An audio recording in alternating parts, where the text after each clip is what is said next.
In Ayurveda, some of the teachings about loss and death and grief is the hole that loss leaves in your heart is the opening for which you can find new love, new life, and even new connections and relationships with those whom you've lost.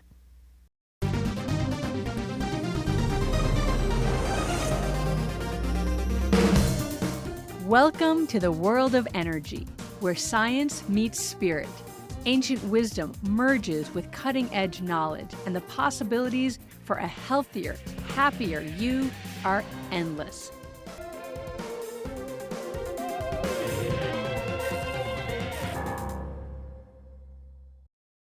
Hi, everybody. Welcome back to another episode of Energy Works. I am doing a solo episode today, and it's the day after the winter solstice. And it's early in the morning here at my house. It's still really dark, cold, and everyone's still asleep. And I just wanted to talk to you about some of the more challenging aspects of this time of year. It's the festive time of year. Everybody's celebrating and decorating and singing and cookies and presents and all of that stuff. And the flip side that people don't talk about that much is if you are having a difficult or challenging or struggling time in your own life, how you get through this season more easily. And the season can be really challenging if you have experienced any kind of loss, if you've lost somebody in your life recently or not so recently, and you're grieving and sad. And people don't really know how to talk to, interact with, comfort people who are grieving. It's a really strange thing I find in our society that we just don't really know what to say or what to do. That I'm so sorry for your loss. You know it when you're saying it or when you're receiving it. It just rings so hollow. And so what do we do? I remember being a little girl and my parents got divorced when I was really young. I was 3, and that I don't remember. But I do remember being a young girl and wondering what my dad did for the holidays because he didn't come with us to the holidays anymore. So what did he do? And I was always so sad that he was alone. I could just cry right now about it. I did find out later that some of the time, I don't know if he did this every holiday, but he would go and volunteer in a soup kitchen. That also can make me cry. I have to go back and listen to my podcast. It's all right to cry. And I guess that's what I wanted to talk a little bit about today is what do we do when we are feeling sad, whether it's the holidays or not? Many of you know that I lost my beloved, familiar, best friend in the whole universe, love of my life, Louis L'Amour, my little, I can't even just call him my little dog. He was so much more than that. And I'm still in my year of grieving for him. I don't know that will ever end. Geez, I didn't expect this was going to be such an emotional podcast. But grieving for him also really put into stark relief for me how limited resources are for those of us who are grieving. And especially in seasons like this where nobody wants to talk about grieving, even less than they already don't want to talk about grieving. And so what do we do? How do we survive? How do we just survive? I'm the kind of person that is really comfortable having difficult conversations. Obviously, I'm comfortable being emotional, even in public, because it's something I've just done my whole life. And I always try to reach out to the people that I see that are struggling or that are suffering. because I feel that those people are often overlooked, because I know that when I was struggling and suffering, that I was often overlooked as well. And even this most recent cycle of grieving, I had a really hard time reaching out. In fact, I didn't. And as time went on, I felt more and more isolated, more and more alone, and then kind of angry, like, why is nobody reaching out to me? Doesn't anybody know how hard I'm going through right now, how hard done by I am, how challenged I am, how everything. And what I realized is, even when you are in the depths of whatever it is that you're going through, often people don't reach out. And so you have to also still reach out, even if it's just to cast a little lifeline into the water and just reach out to your kindest, nicest, softest friend and just say, help, I need some help. And when you ask for help, people are so willing to give it, and they want to be there for you. They want to support you. But that call that you get is like, let me know if there's anything I can do. And you really want them to just take the initiative. But that opening, let me know if there's anything I can do. Do that. Let them know there is something you can do. I need you to come over and hang out with me. I need you to bring me some food I haven't eaten in days. I need you to go for a walk with me.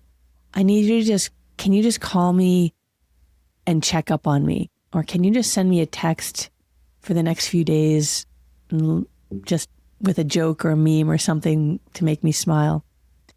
So there is that need that we have for just people to surround us and hold us, but that doesn't always happen. And so we do have to reach out for that. And I have decided and put sticky notes all in my brain that when it happens again, because the universe is abundant and you will have an opportunity in this life to experience loss, and you will need to get through it and open your heart again. And I'm going to remember next time to ask for help. But really what I wanted to do today is talk to you about the help I want to give to you, because it isn't always so easy to reach out and ask. And sometimes we don't feel like we even have the community that we need to support us. And so over this year of grieving for Louis, I have been putting together ways that I can help other people who are grieving and who have experienced loss. For me, losing Louis was probably one of the biggest losses of my life, and I've had some serious losses. And if you have a pet that is like Louis was for me, you know. I've had so many people say to me, don't tell anybody, but I love my dog, my cat, my horse more than my children. But don't tell anybody that I said that. I've literally had at least 6 people say that to me.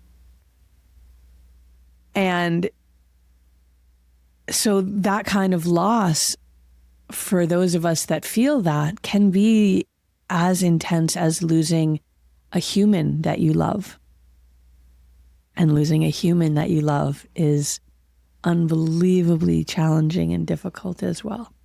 Any kind of loss.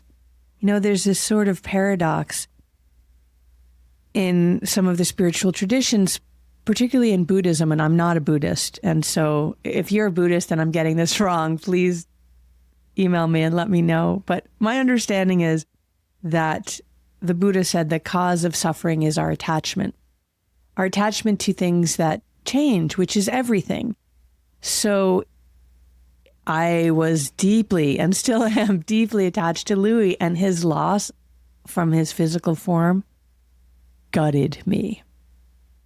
The paradox of that idea that if we are non-attached, that we won't suffer.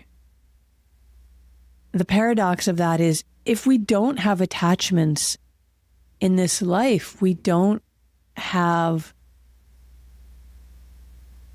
the depth of experience. Our attachments to the things and the people and the communities and the places in the nature and the natural world that we love, those deep attachments are what make life meaningful. And the losses that we've experienced are also part of what makes life meaningful. In Ayurveda, some of the teachings about loss and death and grief is the hole that loss leaves in your heart is the opening for which you can find new love, new life, and even new connections and relationships with those whom you've lost. Again, these paradoxes seem so strange. So, how do we get through this time of grief? And everybody gets through grief and grieving in different ways. But there are some things that are similar across the board. I know I've offered this on many podcasts, and some of you are thinking, oh my God, which is what this point is called. Is she going to offer us the oh my God points again? And I am, because I use this so much. It is so powerful for so many things. But for grieving, there's really no other hold that I've found that gives such immediate relief and the ability to really stay present with what you're going through, but help keep you from going into fight or flight response, which is what we can do when we're destabilized, when we're dysregulated. Hand to the forehead, just like you're taking your temperature. And I will tell you, there have been times when my whole day is just my hand to my forehead. I'll fall asleep with my hand to my forehead. I'll wake up with my hand to my forehead. I'll hold my hand all day long. If you are going through an acute period of stress, loss, grief, that is going to be the number one thing that is going to support you and help you energetically to get through. And there are many energy techniques to help support you. And I actually put together a little document. It's called the Grief Relief. And I put it together based on my experiences, and I want to disseminate it to anybody out there that needs some help and needs some support. So there's a link in the show notes here where you can go and drop in your email. I never share your emails with anyone. They are totally private. And I will send you this grief relief.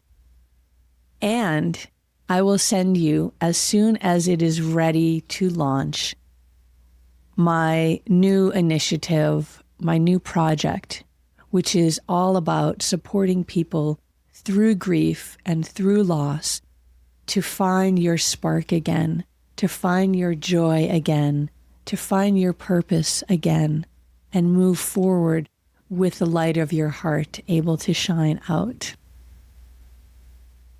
If you have experienced grief in the past and worked through it, then many of you who've done that, you know that often the deepest wounds become your biggest source of power in the world and become the biggest gifts that you offer.